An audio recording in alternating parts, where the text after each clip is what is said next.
When you get your own cafe, you can plumb it in. I'm definitely not buying a fucking cafe. The amount of work, I think cafes are broken.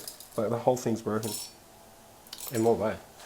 Well, okay, let me put it, this is why I guess in the spirit of, management consultant and getting into like coffee and stuff, the business model is fucked. Like, it's genuinely fucked. So, how can like a campus, for example, it's a different band, so I'm just gonna do that. Let me just put on 11, 11.5 I think it was. There we go. Like, for example, Campos, how can they possibly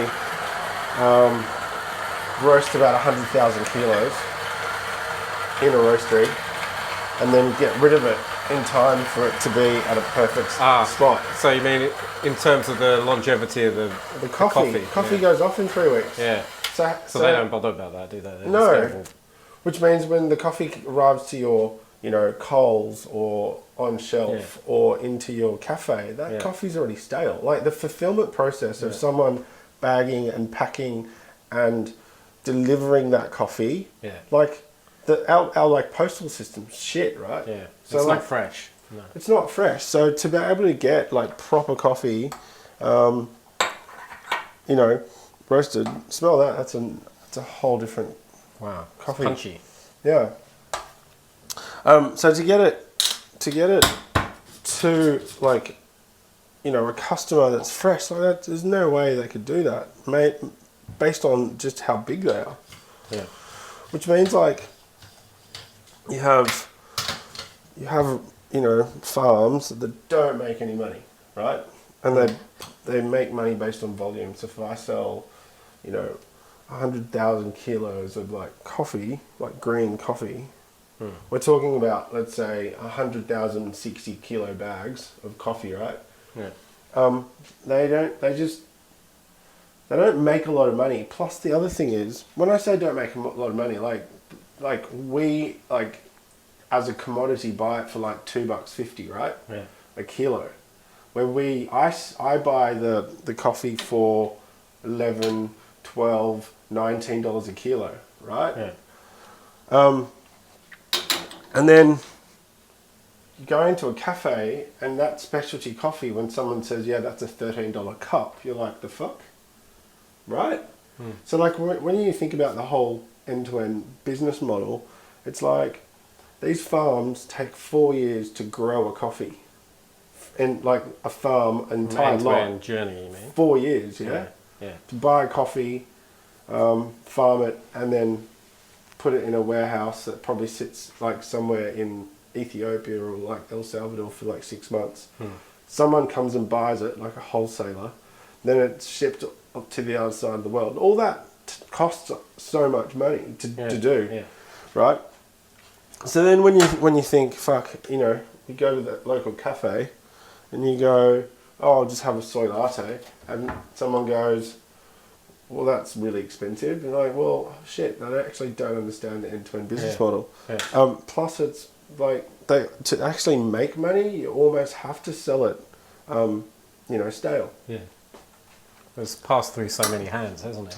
Every time it passes through a pair of hands, the cost goes up. Yeah. And so, all of our, there we go, all of our beans, obviously ethically sourced.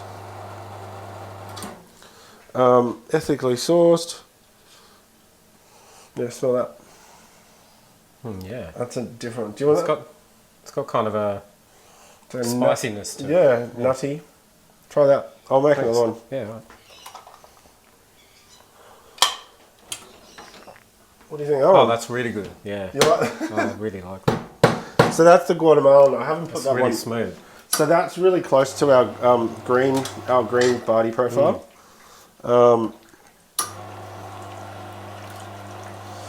Which is obviously our signature. That's nice, isn't it? Really nice. And you can obviously tell the difference between it being fresh. That's probably about 2 weeks old now, but that's that's awesome. I'll make another one for me. That's good. I'll have to remember that one. What's that? This isn't actually on our store. In our store. Ah, okay. This is so. I'll show you up.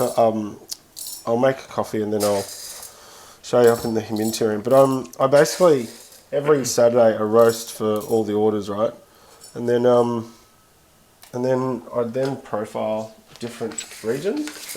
So I've got a stack of different coffee that I'm yet to profile, just to put into our back catalogue, on the website. So means if I've profiled something, you can go onto our site, go into the back catalogue, look at the profile notes, and how we've roasted it, and then you can wait for like a kilo of coffee. It'll probably take me to source it. Probably take me 2 weeks, 3 weeks to source it properly, and then you get that specialty coffee. Which means I want to have like those old cats who like be into like music and stuff, and they've just got a record collection. Yeah. I want to do the same thing with just coffee. Yeah, amazing. So you're going to sell to cafes as well? Well, I don't know. We're too expensive. Like we're genuinely too expensive for them even have a look in. Yeah. Like and they also they need to get through the volume of it. And the volume, and that roaster is a 2.5 kilo roaster, right? So for what we're doing online, that's perfect. I roast 2-3 times a week, generally 3 roasts on a Saturday, and that gets our orders out, right? Virtual cafe ideas. Great as well, isn't it? Well, that's what I've been playing around with, and I'm just not sure. We got 2 orders from that last night at about 7 o'clock. I'm like, who's out there wanting coffee? And who's like, if you go onto our DoorDash, all the coffees are like $7.50 a shot. So like, either you're super desperate or you're actually into specialty coffee. I'd imagine it would work sort of, like workplace coffees, but everyone's working from home, so that's kind of where that must come in more handy. So I'm just a bit scared because it will... Okay, here we go. I think I've under-extracted that. No, I think it's alright.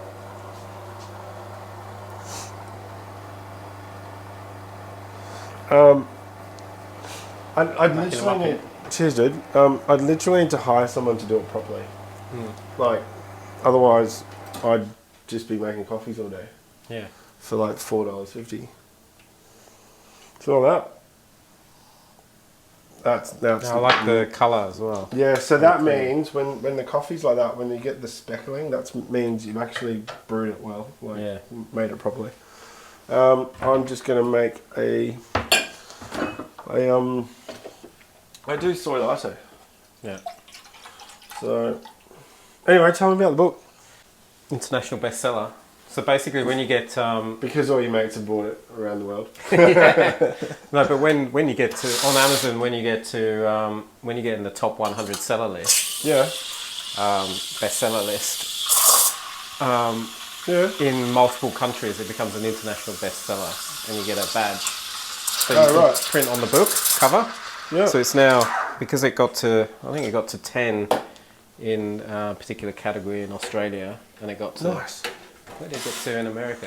It was on the 100 list. It was like 27th or something. Wow. So it, because you've been cooking it up for a while. I mean, I know we've been talking about it for ages. Yeah, I thought about doing it about maybe even 5 years ago.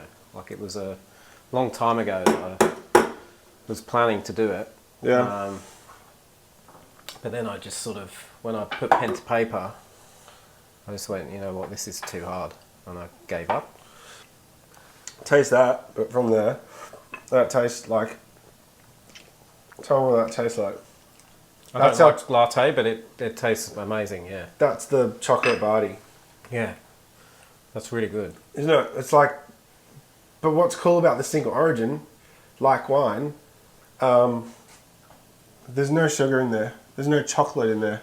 Yeah. I've not put any chocolate. It's got a real richness to it. That's so it's all from like a terroir, like where they grow it, what they like. There's no processing. It's all natural. One single origin means it's one bean and it's from a particular region. It's imagine drinking one of them at source, like straight from sitting out there.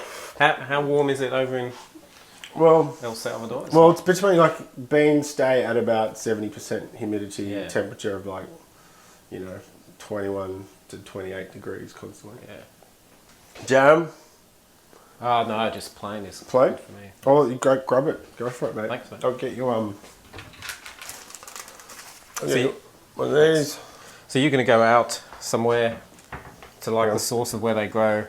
I want to with with COVID. I want to go and check out some farms, right? Because I think like go to a winery, right? Yeah. It'd be nice to like just hang out. Fascinating, yeah. Yeah. But also, it'd be interesting how they actually, like, I've gotten to understand how they actually make the coffee and stuff.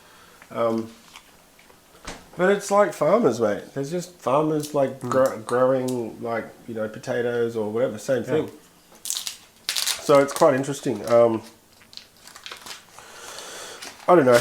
I think if I don't know, my head's in being more philanthropic, which means paying it forward, working with ReachOut, supporting peeps like you to be able to do what they do, and then obviously run a Voca, which is obviously our primary income. But it'd be nice to, I don't know, man. I'm really enjoying just paying it forward.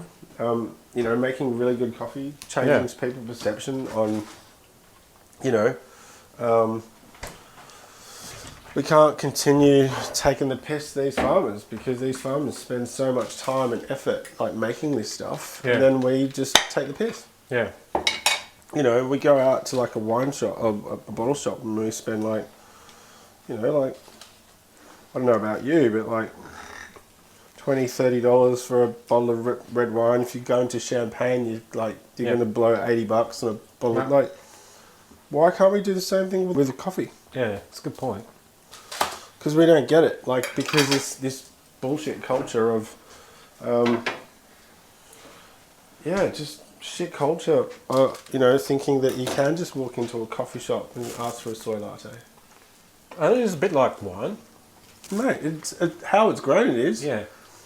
Different altitude, different region, different. We drink more of it. Well, I don't know. Speaking for me personally, I drink more coffee than wine. Yeah. Only just. And you know what? What's really cool, what I'm really enjoying, is obviously having reconnecting with like people like yourself. Obviously we haven't seen each other, and I think coffee's a really good place to be able to have like a proper, mandate and D&M. Yeah, it's awesome. Whereas it's on camera, different story. I'll show you the garden. It's a great spot. Yeah. Rochelle's got a veggie patch.